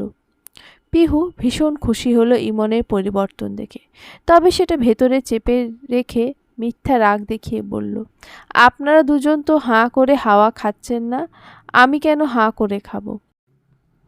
প্রকৃতির সাথে আমাদের ভাব হয়ে গেছে, তাই সে আমাদের অন্যভাবে হাওয়া খাইয়ে দিচ্ছে। তোমার তো ভাব হয়নি। ঘোড়ার ডিম। কিছুক্ষণ পিনপতন নীরবতা চলল।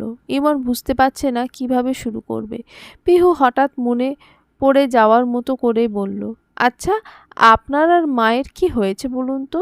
মা কেন এতদিন আপনার সাথে খারাপ ব্যবহার করছে? আমাকে কোনো আপনার সাথে রাখেনি, আর কেনই বা আপনাকে দিয়ে ঘরের কাজ করাচ্ছে? ইমন পিহুর দিকে তাকিয়ে রইল। কোন মুখে তার কৃতকর্মের কথা বলবে বুঝতে পারছে না। হাঁসফাঁস লাগছে। পিহু ফের বলল, বলুন না। ইমন লম্বা শ্বাস ফেলে বলল, আসলে তোমাকে অনেক কিছুই বলার আছে। বলুন। আমার অফিসে একজোড়া দম্পতি আছে যারা অনেক হ্যাপি। সব সময় ঘুরতে যাওয়া, একে অন্যকে গিফট দেওয়া, ফেসবুকে ছবি দেওয়া সবই করতো। সেসব দেখে আমার মনে হয়েছিল আমি অনেক অসুখী। তাছাড়া বিয়ের আগে আমার অনেক ফ্যান্টাসি ছিল যা পূর্ণ হয়নি। আমি চাইতাম আমার স্ত্রী শাড়ি পরবে, খোঁপায় ফুলের মালা থাকবে, তারপর দুজনে একসাথে ঘুরতে যাব, একসাথে নদীর পাড়ে ঘুরব। কিন্তু সেসব কিছু না হওয়ায় তাই ক্ষোভ জমেছিল তোমার প্রতি। বারবার মনে হতো তুমি আমাকে সুখী করতে পারোনি, তাই পরিবর্তন এসেছিল। ধীরে ধীরে তোমার প্রতি বিরক্তি কাজ করে। অফিসে ফিমেল কলিগদের কথাবার্তা, চলাফেরা এসব দেখে বাসায় এসে তোমার এলোমেলো চুল, পরনে অগোছালো কাপড় দেখলে বিরক্ত লাগতো। এসবের পরও আমি সময় চেয়েছিলাম তোমার কাছে, কিন্তু তুমি কাজে ব্যস্ত হয়ে যেতে বারবার। তাই সেই সব ভেবেই দ্বিতীয় বিয়ের সিদ্ধান্ত নিয়েছিলাম। এটুকু বলে থামল ইমন। পিহুর দিকে তাকালো। মেয়েটা কেমন স্তব্ধ হয়ে দাঁড়িয়ে আছে। ইমন পিহুর দিকে এগোলো। পিহু কিছুটা পিছিয়ে বলল, তারপর বলুন। এই কয়েকদিনে আমি অনেক কিছু উপলব্ধি করেছি পিহু। আমি তোমাকে কখনোই বুঝতে চাইনি। তোমাকে আমি সময় দিইনি, সব সময় বিরক্তি প্রকাশ করেছি। আমাদের সংসারের অশান্তির কারণ আমি, আমার পরিবর্তন। আমি বাস্তবতা থেকে ছিটকে পড়ে ফ্যান্টাসিতে ডুবেছিলাম। আল্লাহর দিন থেকে সরে গিয়েছিলাম, ভুলে গেছিলাম আমার দায়িত্ব। পিহু, আমাকে ক্ষমা করে দাও, আমি সত্যি অনুতপ্ত। ইমন থেমে গেল। পিহু অন্যদিকে ফিরে দাঁড়িয়ে আছে। একটু পর পর শরীর কেঁপে উঠছে। ইমন বুঝল মেয়েটা কাঁদছে, তার হৃদয়ও ভাঙন হয়েছে। সবচেয়ে বেশি খারাপ লাগছে গত ৮ দিন আগের ঘটনার জন্য। লিজা কোনো এক কাজে ফোন করেছিল তাকে। ফোনে কথা বলার সময় পিহু পেছন থেকে জড়িয়ে ধরায় মোবাইল মেঝেতে পড়ে যায়। রাগের বশে চড় মেরে দিয়েছিল পিহুকে। সেদিন মেয়েটা টু শব্দও করেনি, চুপচাপ প্রস্থান করেছিল। সেই মুহূর্তের কথা মনে হলে হৃদয়ে সূচ ফোটানোর মতো যন্ত্রণা হয় ইমনের। এই মুহূর্তে ইমনের ইচ্ছে করছে পিহুকে জড়িয়ে ধরে সান্ত্বনা দিতে। বেশ কিছুক্ষণ সময় পর পিহু ইমনের দিকে ফিরল। চোখ মুখ ফুলে গেছে এই অল্প সময়ের মধ্যেই। পিহু ইমনকে বলল, আপনি জানেন ভালোবাসা দেখানোর জিনিস নয়, অনুভব করার জিনিস। আমি আপনাকে ভালোবাসি ইমন, আর আমি কখনোই চাইবো না আমার ভালোবাসার মানুষ আমার কারণে জাহান্নামী হোক। আচ্ছা বলুন তো, আপনার কাছে কোন ব্যাপারটা বেশি ভালো লাগবে? আপনার স্ত্রীকে রিকশাওয়ালা থেকে শুরু করে সবাই দেখেছে আর উপভোগ করেছে সেটা, নাকি আপনার স্ত্রীর নখের কোণা আপনি ছাড়া আর কোনো পুরুষ দেখেনি সেটা? পিহু আর দাঁড়ালো না, দ্রুত নিচে নেমে এলো। ভীষণ কান্না পাচ্ছে তার। রুমে এসে চুপচাপ বারান্দায় বসে রইল। আনোয়ারা বেগম পিহুর দিকে যাওয়ার দিকে তাকিয়ে অবাক হলেন। তিনি জানেন পিহু ইমনের সাথেই ছিল। হঠাৎ এমন কি হলো দুজনের মাঝে বুঝতে পারছেন না। সকাল থেকেই তো হাসি খুশি ছিল মেয়েটা। আনোয়ারা বেগম উঠে ইমনের রুমে গেলেন। দেখলেন ইমন মনমরা হয়ে বসে আছে। তিনি ইমনের পাশে বসে নরম কণ্ঠে বললেন, কি হয়েছে তোমাদের? পিহু কাঁদছিল কেন? আমি পিহুকে সব সত্যি বলে দিয়েছি মা, এবং ক্ষমাও চেয়েছি। জানি না পিহু আমাকে ক্ষমা করবে কিনা। আনোয়ারা বেগম লম্বা নিঃশ্বাস ফেলে বললেন, শোনো, তোমায় কিছু কথা বলি। পিহু সারাদিন রান্নাঘরে গরমে পুড়ে কাজ করে। তার কোমরে কালো দাগ থাকবে স্বাভাবিক। রাত জেগে তোমার মেয়েকে পাহারা দেয়। তার চোখের নিচে কালি, মুখে ব্রণ থাকবেই। তোমাকে বাবা ডাক শোনানোর জন্য নিজের স্বাস্থ্যের কথা ভাবেনি। সেই মেয়েটার পেটের মেদ বাড়বেই, শরীরে সৌন্দর্য নষ্ট হবেই। এগুলো স্বাভাবিক ব্যাপার। এটা তোমার ফ্যান্টাসির জগতের ডিজনি ওয়ার্ল্ড নয় যে নায়িকাদের মতো ত্বকের চামড়া টান টান থাকবে, মুখে কোনো ব্রণ থাকবে না, গায়ে কোনো দাগ থাকবে না, বাচ্চা হওয়ার পরও স্বাস্থ্যের কোনো পরিবর্তন হবে না। তুমি যেসব মেয়েদের দেখে তাদের সাথে পিহু তুলনা করছো, মিলিয়ে দেখো তারা পিহুর কাছে ঘেঁষার মতো যোগ্যতা রাখে নাকি? তারা সারাদিন রূপচর্চা নিয়ে থাকে। তোমার স্ত্রী সারাদিন রূপচর্চায় ব্যস্ত থাকে না। তোমার জন্য রান্না করে, তোমার বাচ্চা সামলায়, তোমার মায়ের সেবা করে, তোমার কাপড় ধোয়, তোমার বাচ্চার হাগু মুতুর কাপড় ধোয়, তোমার মায়ের কাপড় ধোয়, নিজের হাতে সব করে। এত কিছুর পরও অভিযোগ করে না, কোনোদিন বলেনি একটা কাজের মেয়ে রাখুন। এসবের ফাঁকে আবার তোমার সেবাও করে, রাতে তোমার মনোরঞ্জন করে। তোমার চামড়ার ত্বক এত উজ্জ্বল কেন কখনো ভেবেছ? মেয়েটা ঘষা মাজার করে বলে। তোমার সাথে ঝগড়া করে কত ক্রিম আনালো, কখনো দেখেছ নিজে ব্যবহার করেছে? তোমার জন্যে এনেছে সে। ছুটির দিনে কখনো মেয়েটা কি খেতে ইচ্ছে করে জানতে চেয়েছো? কখনো 10 টাকা ব্যয় করে মেয়েটার জন্য চকলেট এনেছো? বাসায় ফেরার সময় 10-20 টাকা ব্যয় করে একটা ফুলের মালা অথবা আলতা হাতে দিয়ে বলেছো, আজ একটু সাজো?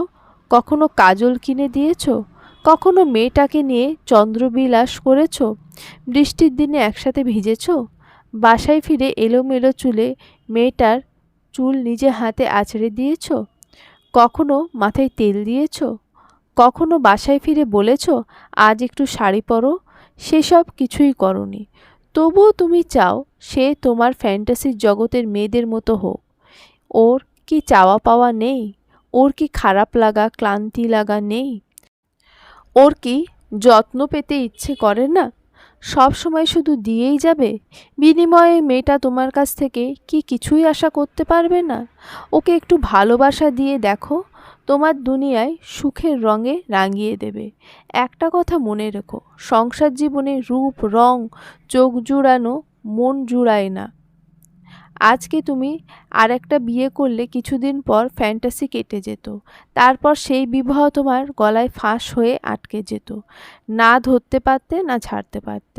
সবশেষে রসুলাল্লাহ সাল্লাহ আলাইহু ওয়াসাল্লামের দুটো কথা বলি, তোমাদের মধ্যে সেই সবচেয়ে বেশি উত্তম যে তার স্ত্রীর কাছে উত্তম। পৃথিবীর সব দামি সম্পদের চেয়েও একজন পুরুষের কাছে সবচেয়ে দামি হলো দিনদারা আদর্শ স্ত্রী। হীরা পেয়েছ তুমি, সময় থাকতে মূল্য দাও। আজ পুরো একদিন হয়ে গেল পিহু ইমনের সাথে কথা বলে না, এমনকি মায়ের রুম থেকেও বের হয় না। খাবার সময় মায়ের সাথে এসে খেয়েই চলে যায়, ইমনের দিকে ফিরেও তাকায় না। পিহুর একদিনের অবহেলায় ইমনের মন যেন ভেঙে টুকরো টুকরো হয়ে গেছে। আর সে তো প্রায় 6 মাসের বেশি সময় মেয়েটাকে অবহেলা করেছে। কেমন লেগেছে মেয়েটার তখন? এই সব ভেবে চোখ বন্ধ করে নিল ইমন। চোখের কার্নিশ বেয়ে নোনা জল গড়িয়ে পড়ল। ইপসি বাবার বুকের উপর বসে খেলছে, আধো আধো স্বরে বাবা বাবা বলছে।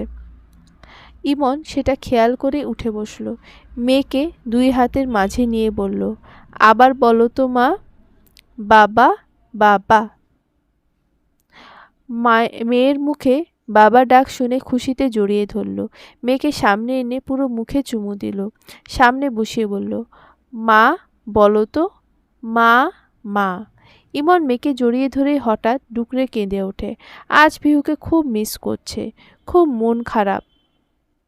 সে কিভাবে পারল তার পিহু রানীকে কষ্ট দিতে, কিভাবে পারল? বাবার কান্না দেখে ইসমি আবার বলল, বাবা। কাঁধে কারোর হাতে স্পর্শ পেয়ে ইমন মাথা তুলে সেদিকে তাকালো। পিহুকে তার সামনে দাঁড়িয়ে থাকতে দেখে প্রথমে অবাক হলো, পরক্ষণেই ঝাপটে ধরে বলল, পিহু আমাকে ক্ষমা করে দাও, আমি অনুতপ্ত, আমি আমার ভুল বুঝতে পেরেছি, প্লিজ মাফ করে দাও। আজ কি আমরা একটা সুন্দর মুহূর্ত কাটাতে পারি? তুমি চাইলে প্রতিদিন আমরা সুন্দর মুহূর্ত কাটাবো।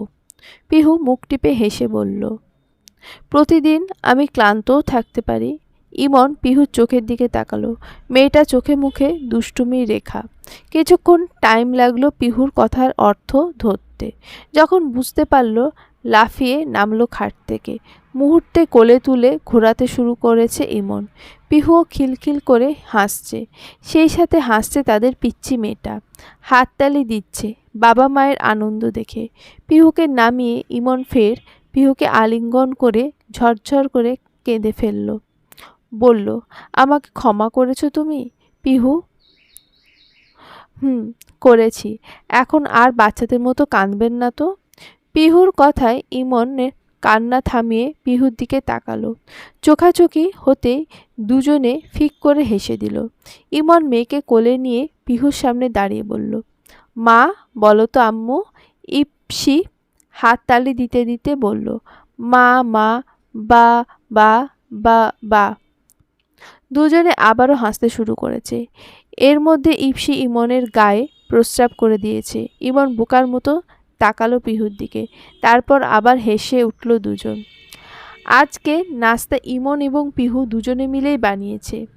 ইপসি তার দাদির সাথে গাড়ি দিয়ে খেলছে বসার ঘরে।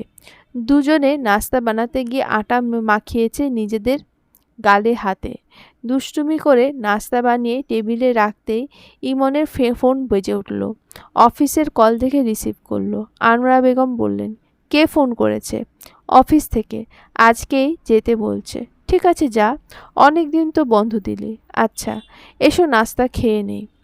নাস্তা শেষে ইমন রুমে এলো, পেছনে পিহু এলো। ইমনের কাপড় চোপড় বের করে দিয়ে চলে যেতে চাইলে ইমন দুষ্টু হেসে পিহুর পথ রোধ করল। পিহু বোকার মতো তাকিয়ে বোঝার চেষ্টা করছিল, তার আগেই হ্যাঁচকা টেনে পিহুকে নিয়ে ওয়াশরুমে ঢুকে গেল ইমন। ইমন অফিসের উদ্দেশ্যে বেরিয়ে গেল। পিহু ইমনের যাওয়া দেখলো। মনটা একটু ছটফট করছে পিহুর। যখন থেকে অফিসের ফোন এসেছিল তখন থেকে এমন হচ্ছে। রবের কাছে দোয়া করলো যাতে ইমনের কিছু না হয়, সে যেন সুস্থ অবস্থায় ফিরে আসে বাসায়। এদিকে অফিসে এসে ইমন জানতে পারল লিজাকে এমডি করা হয়েছে। ইমন আলতো হেসে পাশ কাটিয়ে চলে গেল। এসবে তার কিছুই যায় আসে না। আজকে মেয়ে কলিগদের কিছুটা এড়িয়ে চলেছে। দুপুরের দিকে ক্যান্টিনে খাবার খাওয়ার সময় লিজা ইমনের সামনে এসে বসেছিল কথা বলার জন্য। ইমন সৌজন্যতার হাসি দিয়ে মোবাইলে ব্যস্ত হয়ে গেল। খেতে খেতে পিহুর সাথে কথা বলছে, মেয়ের সাথে কথা বলছে। অন্য দিনের তুলনায় আজ নিজেকে খুব ফুরফুরা লাগছে ইমনের। অফিস শেষে নিচে নেমে হাঁটতে লাগলো ইমন। সামনের টং দোকানের সামনে তাদের অফিসে সেই বিখ্যাত কাপলকে দেখতে পেল। তবে আজ তারা জোড়াই নেই। ইমন সেদিকে এগিয়ে যেতেই লোকটা বলল, আরে ইমন ভাই যে, কেমন আছেন? আছি, আলহামদুলিল্লাহ ভালো। আপনি? তাছাড়া আপনি আজ অফিসে এলেন না যে? অফিস ছেড়ে দিয়েছি। আর বলছেন ভালো থাকার কথা? জীবনটা ধ্বংস করে দিয়েছে ওই কালনাগানি। মানে আপনারা তো অনেক হ্যাপি কাপল ছিলেন, তাই না? এগুলো সবই লোক দেখানো ছিল। বস্তুত আমি কখনোই সুখ পাইনি ওর সাথে থেকে। সব সময় শুধু আমার টাকা উড়িয়েছে। আব্বা আম্মার সাথে যা তা ব্যবহার করেছে। আমাকে বলছে আমি আমার আব্বা মাকে বৃদ্ধাশ্রমে রেখে আসতাম। কত ঠাঁট বেড়ির, চিন্তা করছেন? তাই বললাম আমার আব্বা মা যাবে না, যেতে হলে তুই যা। কিছুদিন আগেই চলে গেল। পুরুষ মানুষ কখনোই তার স্ত্রী একে অন্য পুরুষের সাথে সহ্য করতে পারে না। আর সে সারা দিন তার ছেলে বন্ধুদের গায়ে ঘেঁষে চলত। এসব আর সহ্য হচ্ছিল না, তাই ছেড়ে দিয়েছি। ইমন কোনো রকম আসি বলে হাঁটা ধরল। তাদেরকে দেখে সে নিজেকে অসুখী ভাবছিল। আর এখন দেখা গেল তারা নিজেরাই সুখী না। পিহুকে কতটা কষ্ট দিয়েছে সে, সেসব ভেবে দীর্ঘশ্বাস ফেলল। আসার পথে ফুলের দোকান দেখে দাঁড়িয়ে গেল ইমন। 15 টাকা দিয়ে একটা লাল গোলাপ কিনে নিল। বাসায় এসে কলিং বেল চাপতেই পিহু দরজা খুলে হাসি মুখে দাঁড়ালো। ইমন কিছু না বলেই ফুলটা বাড়িয়ে দিল পিহুর দিকে। বিস্ময়ে পিহু একেবারে স্তব্ধ হয়ে গেছে। ইমনের কাশির শব্দে বাস্তবে ফিরল। ফুলটা নিয়ে ইমনকে রুমে ঢোকার জায়গা করে দিল। পিহু যেন একটা ঘোরের মধ্যে চলে গেল। এর আগে তো এত খুশি কখনো হয়নি পিহু। আনন্দে পিহুর ভেতরটা বারবার লাফিয়ে উঠছে। রুমে এসে বুঝলো ইমন ওয়াশরুমে গেছে। আয়নার সামনে দাঁড়িয়ে ফুলটা কানের পাশে গুজে ক্লিপ দিয়ে আটকে নিল। রাতে খাবার দিল ইমনকে। খেতে বসে বারবার পিহুর দিকে আর চোখে তাকিয়েছে ইমন। মেয়েটা বারবার গোলাপটা ছুঁয়ে দিচ্ছে আর মৃদু হাসছে। পিহুর আনন্দ দেখে ইমনেরও মনে ভালো লাগা ছেয়ে গেল। পরের দিন ইমন অফিসে যাওয়ার পর পিহু আবার সেই একই ফিলিংস হচ্ছে। ইমনের সুস্থতার জন্য দোয়া চাইল পিহু। রুমে গিয়ে গতকালকের শুকনো ফুলটা হাতে তুলে নিল। সেটা নেড়েচেড়ে দেখতে লাগলো। অফিসে আসার পর আজকে লিজা একটু বেশি গায়ে পড়ে কথা বলতে চাইছে, যা ইমনের মোটেও ভালো লাগছে না। সেই দিন প্রপোজ করার পর হ্যাঁ বা না কিছুই বলেনি, এমনকি লিজাকে কোনো পজিটিভ ইঙ্গিতও দেয়নি। তবুও কেন এমন মনে করছে বুঝতে পারছে না ইমন। মনে মনে ভাবলো এই চাকরিটা ছেড়ে দেবে। এর মধ্যেই পিয়ন এসে বলে গেল এমডি ম্যাম ইমনকে ডেকে পাঠিয়েছে। ইমন একটু অবাক হলো। পরক্ষণেই বিরক্তিতে কপাল কুঁচকে এলো। বিরক্ত হয়ে এগিয়ে গেল সেই দিকে। রুমে নক করে ঢুকলো। লিজা সামনের চেয়ার দেখিয়ে বসতে বলল। এমন বদ্ধ রুমে লিজার সামনে বসে থাকতে বেশ অস্বস্তি হচ্ছে ইমনের। তার উপর লিজার হাবভাব সুবিধার লাগছে না। লিজা ল্যাপটপ এগিয়ে দিয়ে একটা প্রজেক্ট দেখতে বলল। ইমন সেই দিকে দৃষ্টি নিবদ্ধ করল। এই ফাঁকে লিজা ওপরের কোটটা খুলে বসলো। ইমন ল্যাপটপ থেকে চোখ সরিয়ে বলল, আচ্ছা এটা আমি বুঝেছি ম্যাডাম। লিজা দিকে তাকিয়ে থমকে গেল ইমন। পাতলা ফিনফিনে শার্টের উপর দিয়ে ভেতরের আন্ডারগার্মেন্টস স্পষ্ট বোঝা যাচ্ছে। ইমন তাড়াতাড়ি উঠে গিয়ে বলল, আমি আসছি, পিয়নকে দিয়ে এটা পাঠিয়ে দেবেন আমার কাছে। Cool mister Emon. And don't call me ma'am. এই অফিসে আপনাকে আমার ভালো লাগে একটা বিশেষ কারণে। সেই কারণ কি আপনি জানেন? আসছি। ইমন বেরিয়ে যাওয়ার জন্য দরজার দিকে এগিয়ে গেল। লিজা পেছন থেকে ইমনের শার্ট ধরে টান দিয়েছে। লিজার গায়ে যেন দানবীয় শক্তি ভর করেছে। এক টানে ইমন এসে টেবিলের উপর চিত হয়ে পড়ল। লিজা ইমনের গায়ের সাথে লেপ্টে দাঁড়িয়ে বলল, এই অফিসে আপনি আছে সবচেয়ে gentleman. That's why I like you. এমডির কেবিন থেকে ধস্তাধস্তির আওয়াজ পেতেই সকলে সেই দিকে জড়ো হয়ে গেল। কেউ একজন সাহস করে এগিয়ে দরজা খোলার আগে ইমন দরজা খুলে বেরিয়ে আসার সময় বলল, ইউ ব্লাডি বিচ, চাকরির ভয় দেখাস আমাকে? তোর চাকরি আমি করব না, এক্ষুনি রেজিগনেশন লেটার দিয়ে দিচ্ছি। এর মধ্যেই বড় স্যার চলে এলেন। তাকে দেখেই লিজা ইনিয়ে বিনিয়ে বলে সব দোষ ইমনের উপর চাপালো। ইমন হতবাক হয়ে গেল মুহূর্তে। ইমনকে বিধ্বস্ত অবস্থায় বাসায় ফিরতে দেখে পিহু এবং আনোয়ারা বেগম দুজনেই অবাক হলেন, সেই সাথে চিন্তিত হয়ে পড়লেন। ইমন সোফায় বসে গা এলিয়ে দিল। পিহু জলদি রান্নাঘরে গিয়ে শরবত বানিয়ে আনলো। ইমনকে দিতেই ঢকঢক করে সব খেয়ে নিল। আনোয়ারা বেগম ধীরে সুস্থে জিজ্ঞেস করলেন কি হয়েছে। এতেই ইমন মাকে ধরে হু হু করে কেঁদে ফেলল। পিহু বেশ ঘাবড়ে গেছে। আনোয়ারা বেগম নিজেও ঘাবড়েছেন। ইমনকে শান্ত করতে সব খুলে বলল। সব শুনে দুজনেই স্তব্ধ হয়ে বসে রইল। শেষে দিকে বিচারে ইমনই জিতেছে।